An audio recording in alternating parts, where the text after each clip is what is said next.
or go to math.com, click on the calculus. Let's go right on down here to Extrema, and I believe we're here, 3-2. Yep. Okay. Find the absolute extreme on the closed interval. Here's our function, and here's our interval.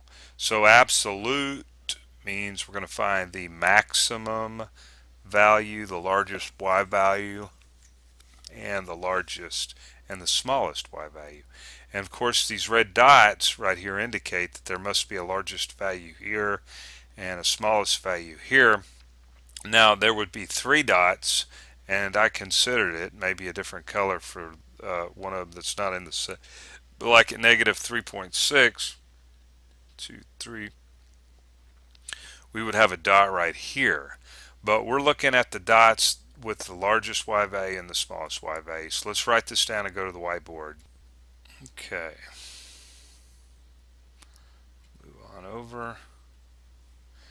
Alright, so let's just write our function out. We have f of x is equal to negative 0.5 x squared plus 22, and whoops, our interval, I want to leave that off, negative 3.6 and then 5.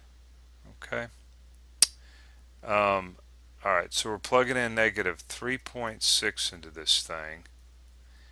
Negative 0.5 times negative 3.6 squared plus 22, and I'm getting on that 15.52.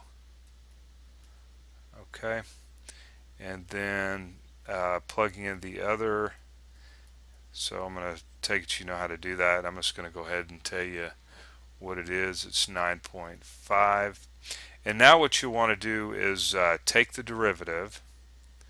F prime of x is equal to negative 2 times bringing that out front x. And then what we do is we set the derivative equal to 0.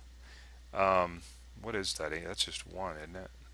And then solve for x, and of course x is obviously 0. 2 times 0.5 is 1, negative. Okay. And then what we'll do is take this solution here, plug it in to the function up here, and we end up with 22. So here's the ones we want to look at.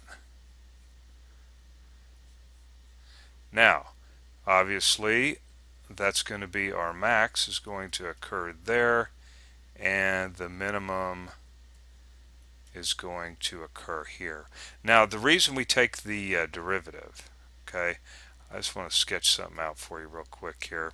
The reason for all that is let's say, for example, we've got this graph. It's doing something like this, okay, and it turns out that our endpoints happen to be here and here.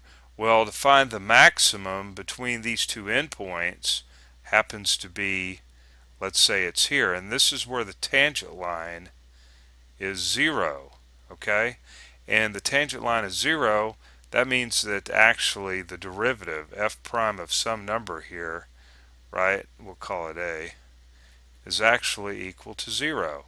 So you just set the derivative equal to 0 and solve for a in this problem. That's the reason we take the derivative and solve for, and set it equal to 0 and solve for x. It's because to find any maxes or mins in between. Alright, so let's go back to the web page here, and let's click on the answer, make sure everything's good. F of 0 is 22, and then we had 9.5. At 5 was our max. Of course, you can't see our graph anymore, but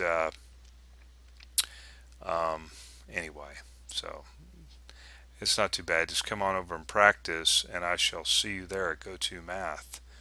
All right, bye.